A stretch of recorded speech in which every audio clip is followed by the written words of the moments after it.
Australia, the oldest, most extreme continent on Earth. Nowhere else do you find snakes more venomous, wildlife more bizarre. Over tens of thousands of years, people have adapted to this untamed land. They have endured its extremes and gradually learned to love it. From the rich jungle to the red desert to the snowy mountains. But in this vast island of wild beauty, the crowning jewels are Australia's national parks.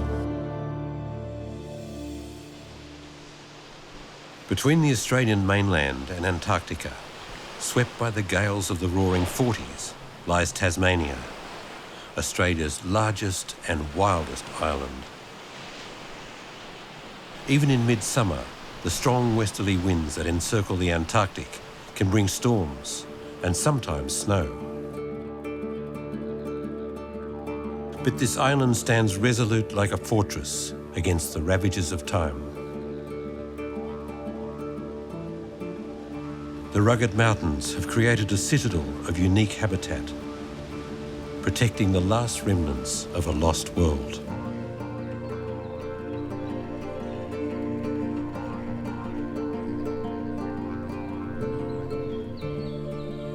Tasmania took shape in the tectonic rage that wrenched Australia from the supercontinent of Gondwana 45 million years ago. More than 1/3 of Tasmania is dedicated to national parks, registered as UNESCO World Heritage Sites.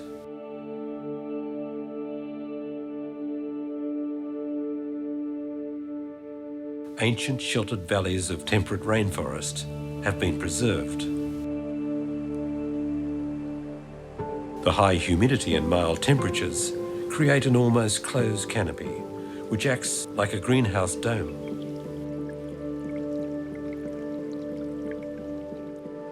It's a magical world, a dream in green.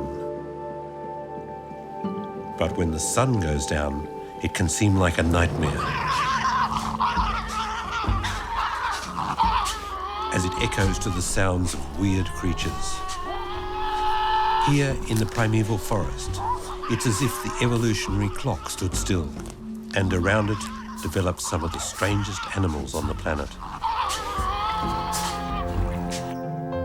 An egg-laying mammal with a duck's beak, a four-legged carnivorous kangaroo with a face like a dog and stripes like a tiger, and the devil himself, a flesh-eating marsupial with the scream of a banshee and the appetite of a vampire.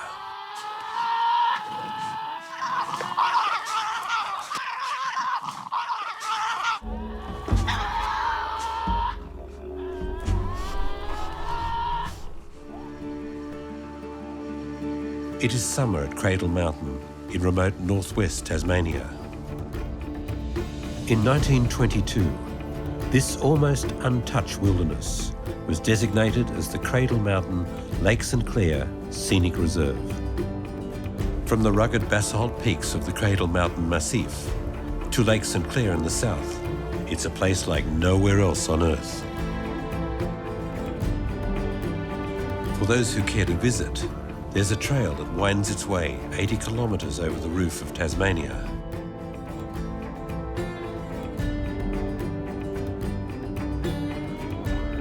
This is one of the world's great treks, through mountain heaths and moorland and into the dense forests.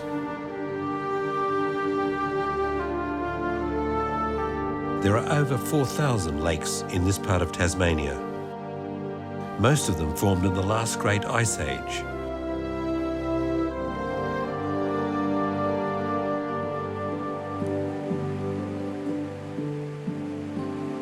An average annual rainfall of over 2 metres maintains a rainforest supporting the ancient biota of Gondwana.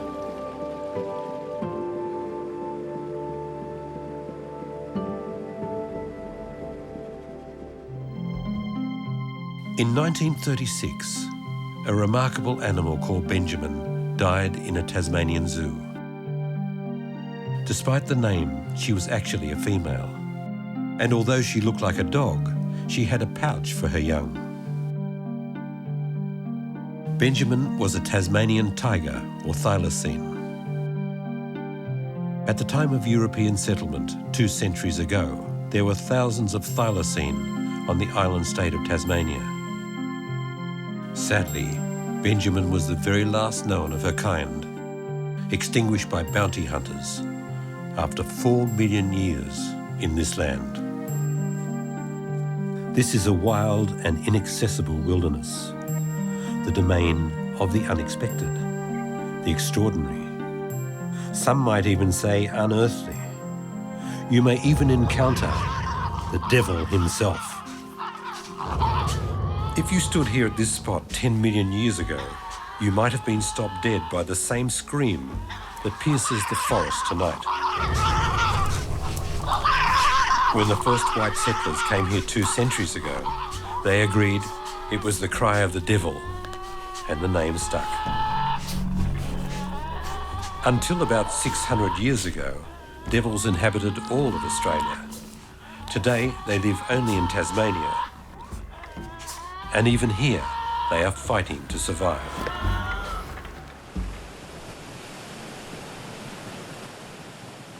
Strange things happen in Tasmania, like falling in love with a savage, bad-breathed, big-toothed scavenger. But that's what happened to Wade Anthony. Wade decided the last icon of the Tasmanian wilderness must not go the same way as the Tasmanian tiger. He became the devil's advocate. He left the National Park Service to dedicate all his time to trying to save the little Tasmanian devil. These are bones that have been crunched by a Tasmanian devil and cleaned up by a Tasmanian devil. These are the leftover of rufous wallaby leg bones, and you can see this is a jawbone of a rufous wallaby.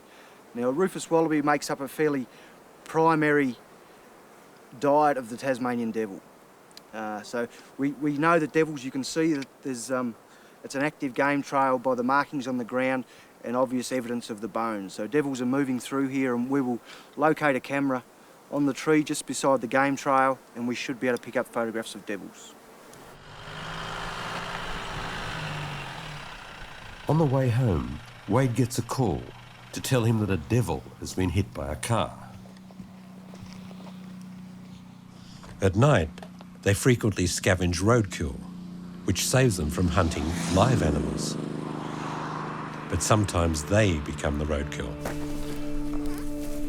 He's a prime breeding animal and in fantastic body condition, so it's a shame to see him killed. Wade examines him for signs of the facial cancer, but this animal is healthy. I am affected to see them killed on the road. When the population was at 150,000, then it wasn't a major concern. It was inevitable it was going to happen, that animals would be killed on the road just because they were in such high numbers. Now, with the demise or the shrinking population, it's a real shame to see them killed on the road. It really is. I mean, the devils need all the help they can get at the moment for the survival of the species. At the foot of Cradle Mountain, Waldheim Chalet was constructed of rustic natural materials by the plant-loving Austrian Gustav Weindorfer. Together with his wife Kate, a century ago they built this humble hostel so that other people could experience the exquisite wilderness for themselves. Many did come to this secluded resort, enjoying the warm hospitality of the botanist couple. Gustav preached to his guests that this precious area should be protected by being made into a national park. During the First World War, Gustav suffered 2 tragedies. First, his wife died, and then because of his Austrian origins, he was accused of being a spy, although he'd been an enthusiastic Australian for decades.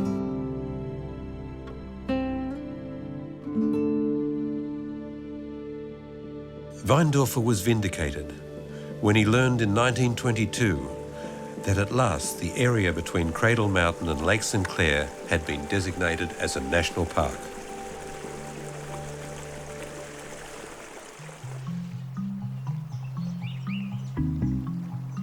Today, the waterways of the southwest are travelled by a different breed of pioneer, men on a mission to help save one of the rarest creatures on Earth.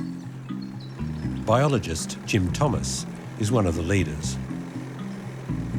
The orange-bellied parrot is very endangered. There are less than 200 birds in the wild, and they're all found in southwest Tasmania. The parrot breeds only here and migrates across the storm-swept Bass Strait to winter on the Australian mainland. It's fallen victim to feral predators like cats, and its mainland feeding grounds have been reduced by development. 3 state governments and national park scientists have joined forces to save these precious parrots. The birds are now being bred in captivity, where they're being prepared for the wild. The idea is to release them to this remote corner of Tasmania, where they once flocked in their thousands.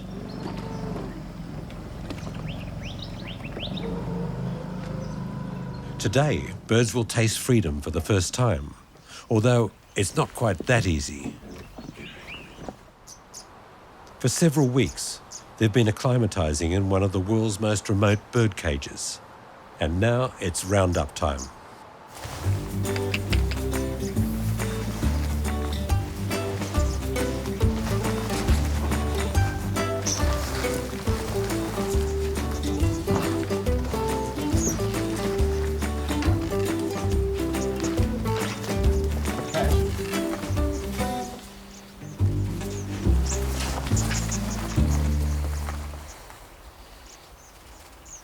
All right, who have we got here? He's really well coloured up. And look at that orange breast. He's black W, so he was bred in Tasmania. The little parrots are tagged, so their movements can be tracked over the precarious journey ahead.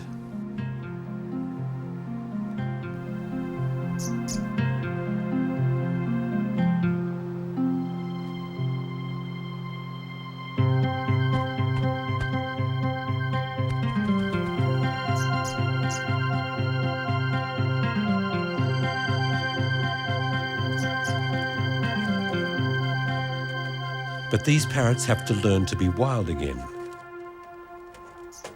Feeding tables are provided until they learn how to find grass seed for themselves.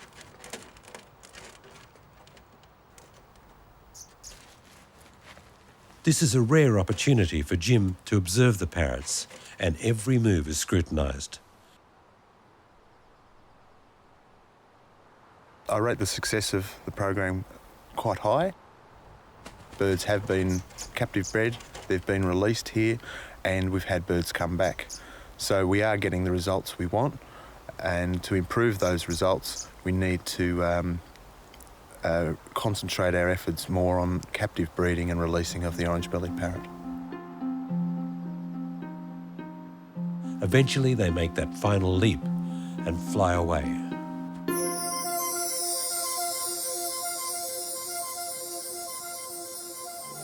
While the orange-bellied parrot struggles to survive, so does the cranky little Tasmanian devil.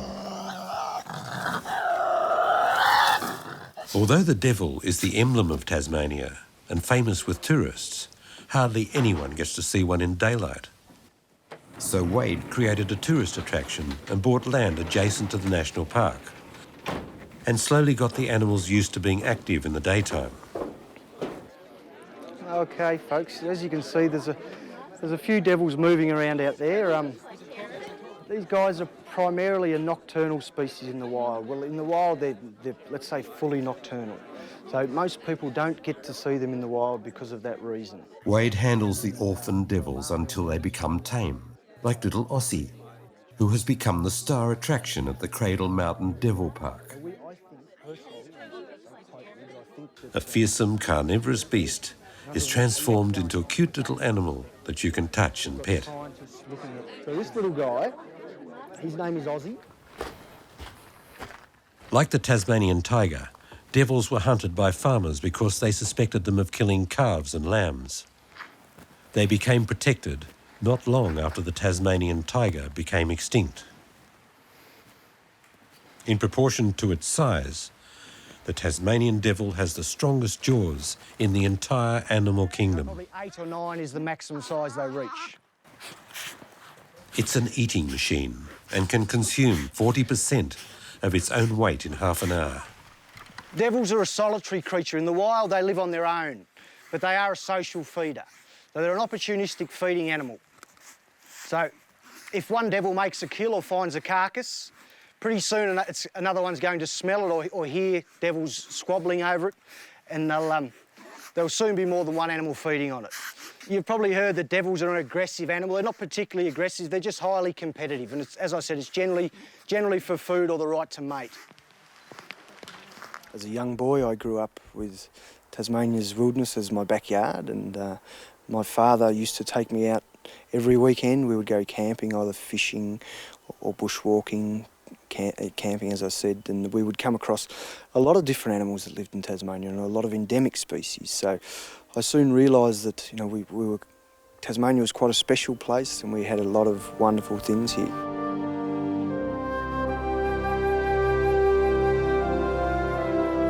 Where could an animal possibly exist that had webbed claws, a duck's bill, a beaver's tail, and lays eggs and feeds milk to its young?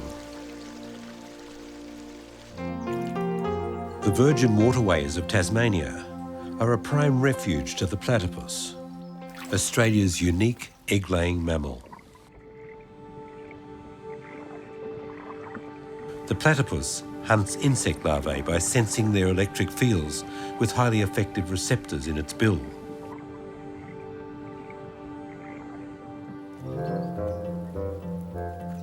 When the first specimens of the platypus arrived back in London in the late 18th century, they were declared hoaxes. For more than 100 years, experts argued over whether it was a bird or a beast. Eventually, in 1884, it was officially declared in a worldwide telegram that it was a whole new category, the Monotreme. The only other monotremes are the echidnas. The echidna probes for ants and insect larvae.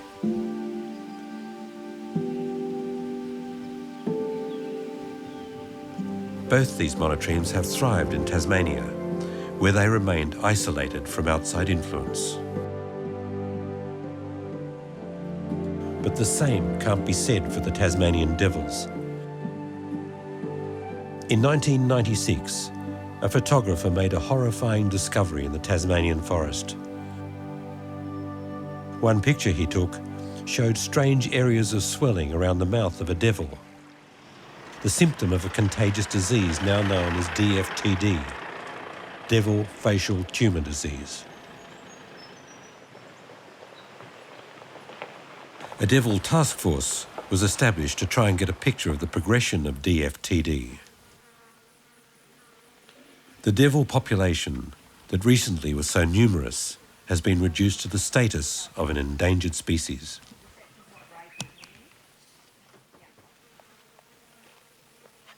Shut off from their familiar environment, these normally aggressive animals are generally calm when trapped in this way. Some even go to sleep. Team leader Samantha Fox handles the wild animals with great care. They're on the side. 982. Noise upsets them, anything that they're not really sure about. And a lot of the noises that they're going to experience while they're here with us, they haven't heard before.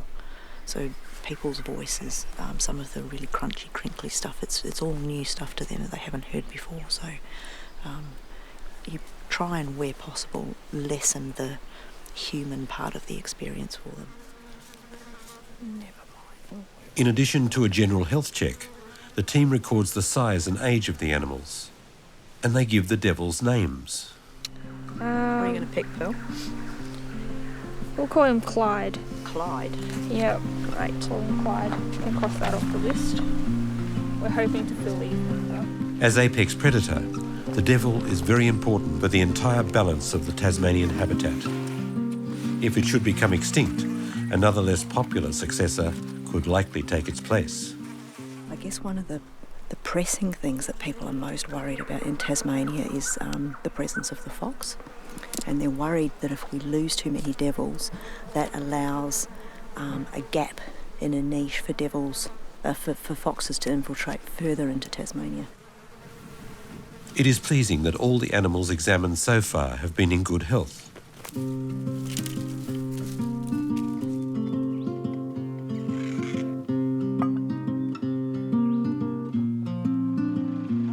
A quick picnic lunch and a phone call from the only place to get mobile reception. They are back at work.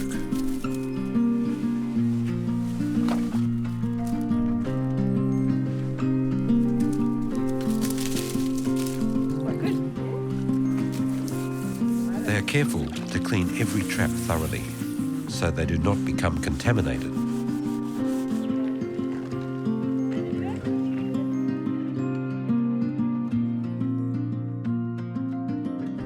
And then case number 35.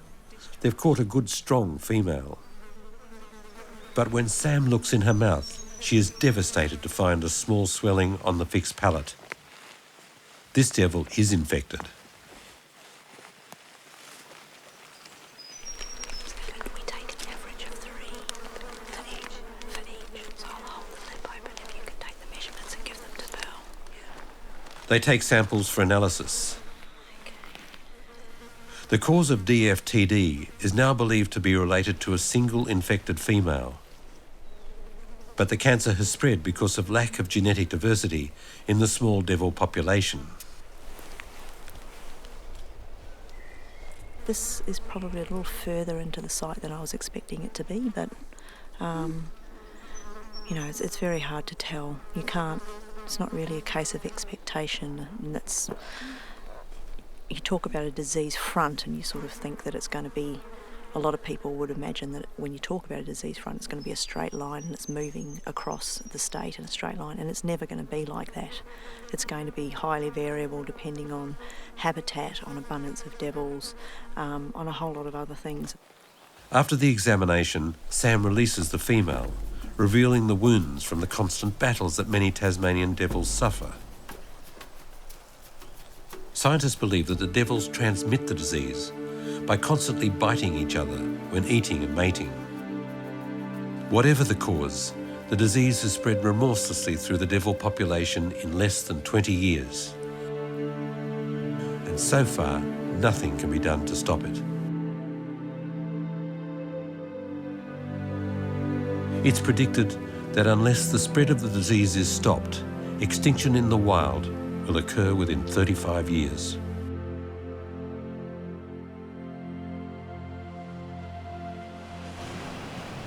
On the extreme west of the island, remote and almost uninhabited, is the only place left where the devils don't suffer from DFTD. These healthy devils gave local farmer Jeff Taylor an idea.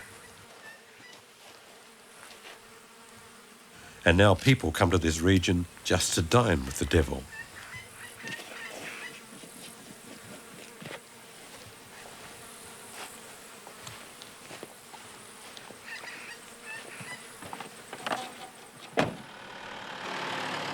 To attract Tasmanian devils to a viewing site, the first thing you need is a very healthy population of devils in the landscape. And then the other thing you need is some techniques to attract them to a site. So I collect roadkill, I leave it out in front of a shack, this old fishing shack that we use as a hide, and I also drag a scent trail through the landscape on the nights that I try and show people the devil.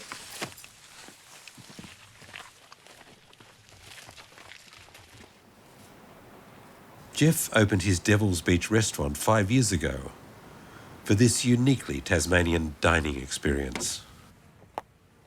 While everything looks improvised, as though it's on its first day, this is part of its special charm. A final spotlight check, and all is ready to go. baby monitor allows us to hear the devils cracking the bones, while the guests enjoy their own haute cuisine inside the restaurant.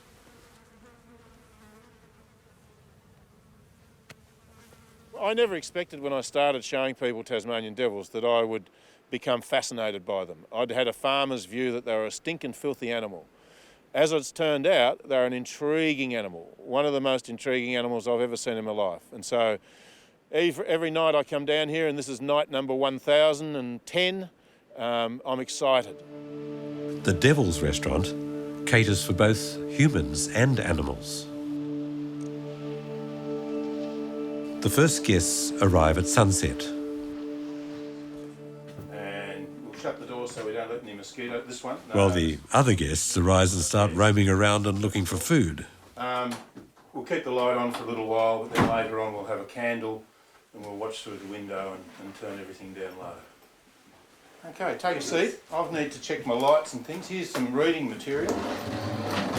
While inside, the humans enjoy the fine aromas of French cheese, Italian bread and Australian red wine. Outside, a dead wallaby radiates its own seductive aroma. Some guests come back for a second visit. We came here 8 years ago, and it was in a guidebook that From 8 years ago? From 8 years ago, which we were rereading prior to coming here for this visit. And it was we only saw like it a week there. before we left, and I thought, wow, that sounds fantastic. We researched it a bit and looked on it and then called. And very similarly, happily, he was going Happily, out. it was the right night. We called 2 days ago, and it was perfect. Suddenly, a crackle comes through the baby monitor.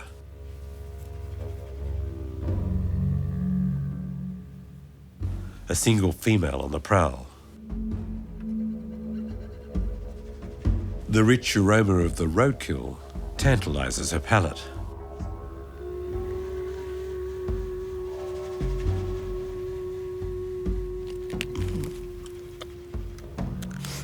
While the devils may prefer dining alone, their raucous appreciation of the meal soon attracts other guests.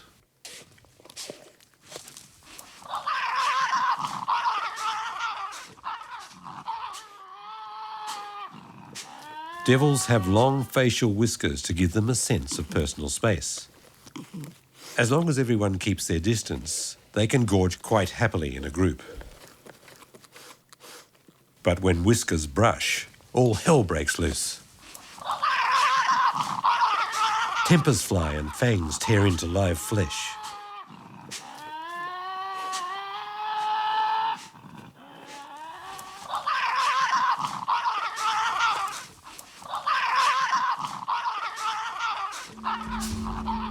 It is this secret observation of the wilderness up close that guests love so much about the Devil's Restaurant. This is a beetroot dip. Okay. Australians have beetroot in everything. The Devils are also gorging themselves on Tasmania's famous organic produce.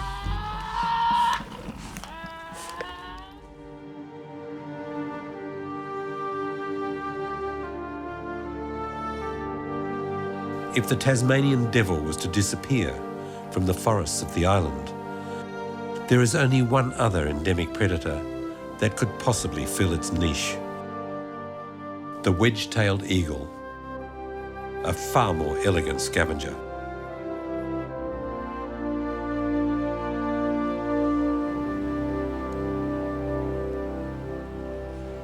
Bill Brown's home is perched on an empty hilltop, like an eagle's eyrie. And Bill is the bird's biggest fan.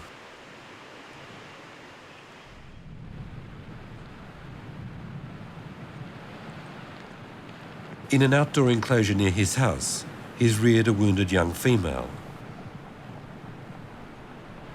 Bill has prepared her for years to return to the wild, but so far in vain. The updrafts of this windy hill make it an ideal place to teach large birds to fly, but she seems reluctant. Icarus was found when she was about 6 weeks old. Her nest was burnt by a wildfire in state forest in the north of the state, and she was found by some forestry workers, and they contacted me, and she was singed but otherwise unharmed, and I've had her and raised her since then. Bill is dedicated to the education of his eagle. But despite his work, she still retains her wild spirit. Bill is one of the top raptor experts in the country and works as a ranger for Tasmanian national parks. My initial hope was to release her as soon as possible when she would normally have fledged. However, because her feathers were damaged from the fire, her first lot of flight feathers were shorter than normal, and usually young eagles have slightly longer feathers than adults, which gives them a really distinctive advantage when they're learning to fly. Despite all his efforts, Icarus still behaves like the wild creature that she is. She's certainly aggressive, she's certainly not tame. She could be described as imprinted because she responds to me when I bring food, and imprinting is a difficult thing because they associate humans. She probably associates humans with food, and imprinted birds can, if they're released, can cause problems by being quite aggressive towards humans, expecting to be fed. Bill has built a special device that allows her to move freely and exercise until she's ready to fly. With a wingspan of up to 2.8 metres, the Tasmanian wedge-tailed is one of the largest eagles in the world. But Icarus's muscles are not used to flight.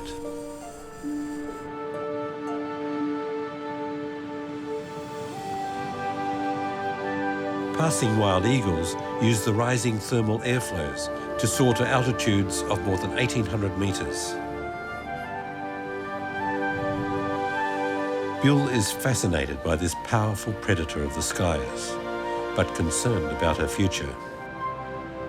Tasmanian eagle is endangered for a number of reasons. There are lots of human threats acting on the population, and also from more sinister types of human activity like poisoning and shooting. No other populations of wedge-tailed eagles are threatened with extinction in Australia, but they are in Tasmania. A perception within particularly the sheep industry that eagles were a major predator of live, healthy lambs. Many years ago, studies have been done and they found that less than 5% were taken by eagles, and then the majority of those that were taken were sick or dying. The wedge-tail has never had it so good since the rabbit was brought here by Europeans. But numbers of eagles are decreasing through hunting, while the rabbit has become one of the most destructive feral pests throughout Australia. Icarus gets her second lesson of the day, and the strong wind is favourable. She flies at least 100 metres, which for her is a great success.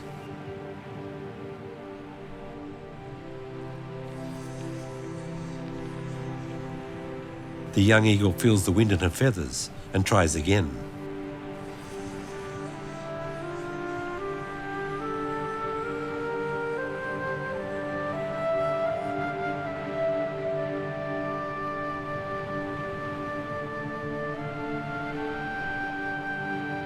Bill hopes to release Icarus soon. He would love to watch her soar effortlessly up where she belongs with her wild eagle kin.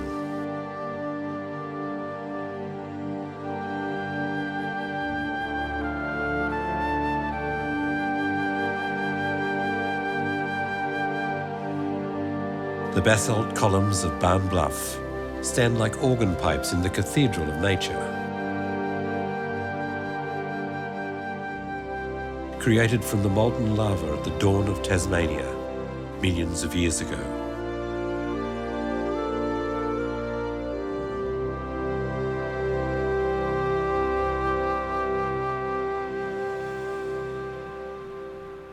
The mountain landscape is the domain of the wombat.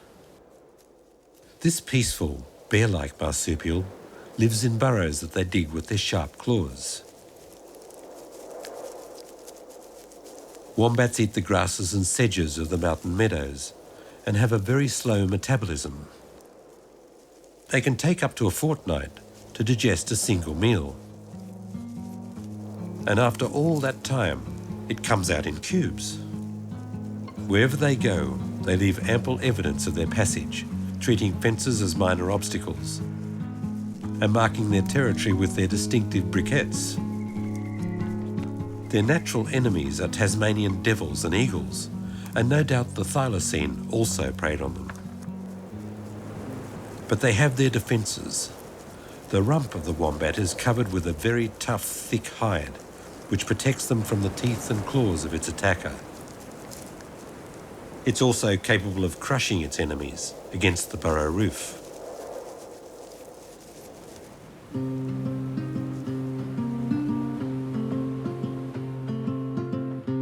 It's spring in the Tasmanian highlands, baby time. Wade Anthony observes this timeless wilderness every day from the simple house he built with his own hands.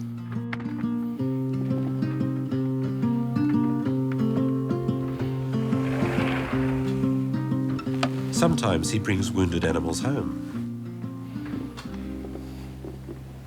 When a devil is hit by a car, the mother often dies, but the little baby can survive in the pouch. Many of these are brought to Wade.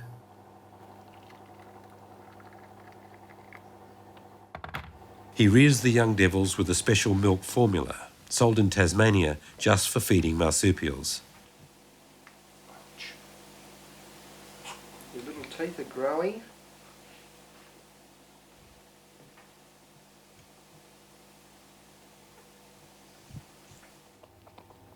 Oops, oops, oops. And some more. These two will have plenty of time to practice because Wade will have to do this twice a day for the next 3 months. Willem, as we've called him, was found on the edge of the road with his sister next to his mother, which had been killed on the road. Unfortunately, his sister didn't make it through the night, but Willem, he was the stronger of the two, obviously, and he managed to survive the crucial 24, 48 hours. He was brought into us 24 hours after he was found, and luckily for Willem, he took to the bottle very, very quickly. So this was a really positive sign. Once they take to the bottle, then generally speaking, they're away, and you shouldn't have too many problems with them.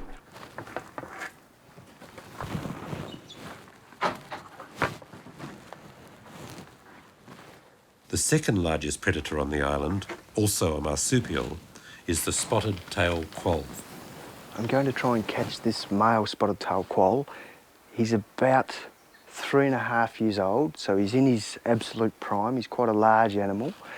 Spotted-tailed quolls are quite difficult to handle because they're very, very fast and agile, and they have a nice set of teeth as well. So I'm going to have to be a little bit careful. And they're quite difficult to catch, so we might have a bit of fun here for a little while. It's all right. Some species of the Australian mainland quoll are now extinct, but the birth rate in Wade's sanctuary is high, and the future is hopeful.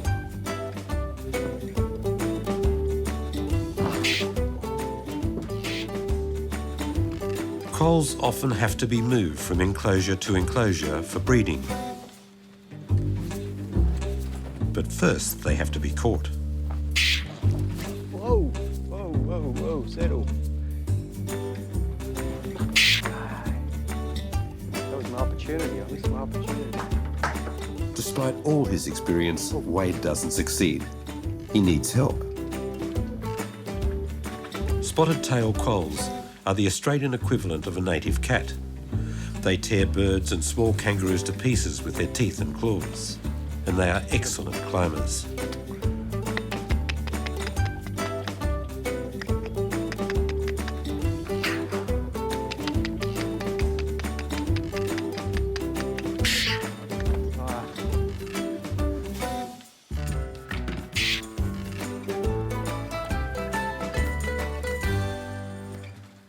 Despite their cute appearance, they were always hunted by farmers.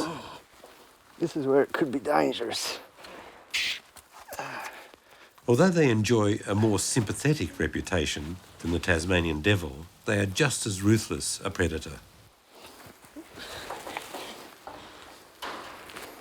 Can you put that underneath you? Oh, we got him.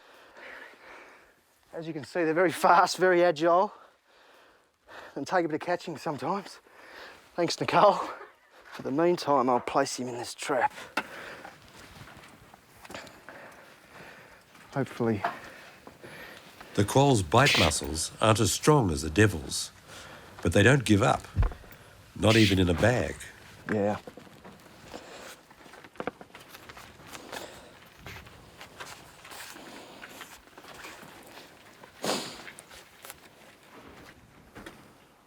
Wade started a one-man company 5 years ago.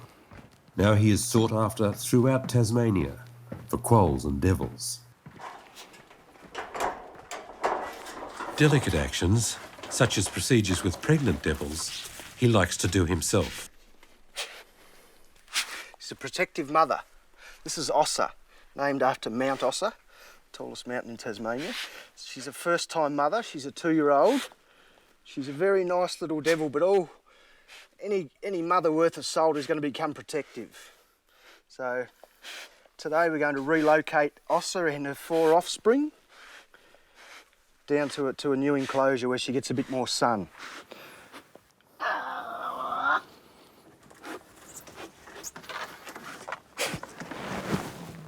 Life is not easy for young devils. A mother delivers up to 30 minute babies in one litter, each one no heavier than a few tenths of a gram. She has only 4 teats inside her pouch. Only the 4 strongest babies get any milk. The rest are eaten by their mother. The 4 who have made it this far know how to fight to survive.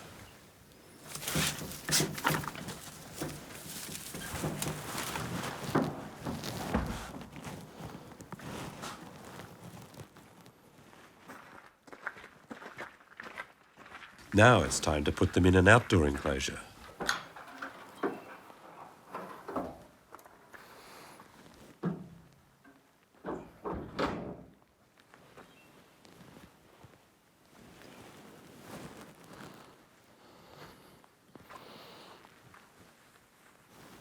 For 100 days, these 4 youngsters have done nothing more than to hang on tight to their mother's nipples.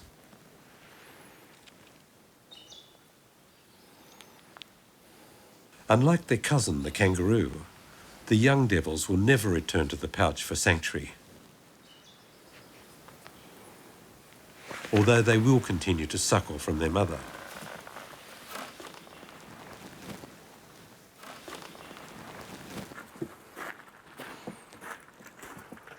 Ossa is brought to join her babies.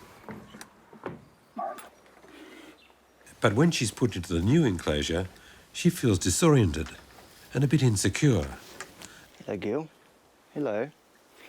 It's all right. And she wonders They're what here. Wade has done with her joeys. They're in here.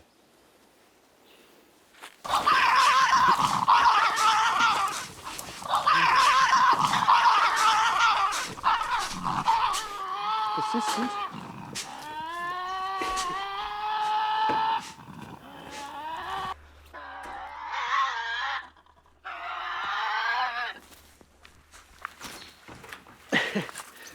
That's the quickest way out. Thinking around Christmas time or very early in the new year, the young will be fully off milk. They'll be on purely meat and water. And once this occurs, Mum's done her job. They're becoming increasingly difficult for her. And one night she'll just leave the den and won't come back.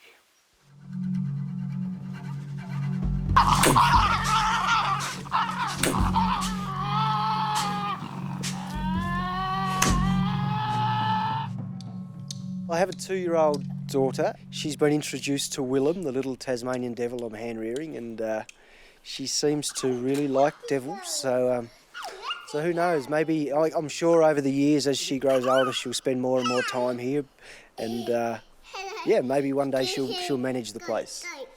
That way. You have to be gentle, remember? Very gentle, very gentle. That way. That way. When Wade left school, he was a successful athlete, but he found himself investing more and more energy into working with animals. Tiens, doucement, bébé. Tiens-le pas trop fort. Holding him. There we go. On a trip to North America, he met a French-Canadian doctor, now his partner. Good boy. Good boy.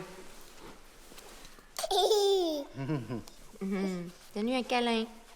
Donne-lui un câlin. Both encourage their daughter to love animals. But the difference between animal and toy is still a work in progress. Do you like Willem? We're gonna put it in the box. You're going to put him in the box? Well, Vicky still wants milk. You can put him in the box. Almost everything in Wade's life is somehow involved in the wildlife of Tasmania. He tries hard to maintain a healthy work-life balance. Okay. You have to close the door quickly, okay? Daddy, help you close the door. But if his daughter is going to take over the family business, she needs plenty of practice in putting wild animals in and out of enclosures. Bravo. Good girl, man. One of the myths is it's a savage beast. It's an animal that's going to attack you in the wild. We hear this every day. This is simply not true. This myth has come about because, one, it's called a Tasmanian devil, and every photograph or bit of footage you see, the devil's got its mouth open and it's roaring and screaming. But in reality, they're a very, very shy animal, and they're a species that most people aren't lucky enough to see in the wild because of that fact. They're incredibly shy.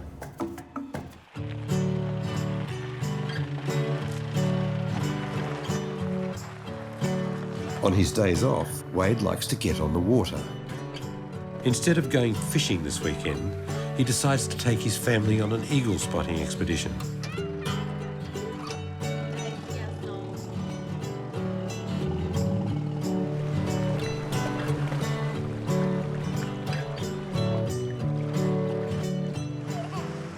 There's a pair of sea eagles that live just up here on the river. We see them pretty much daily.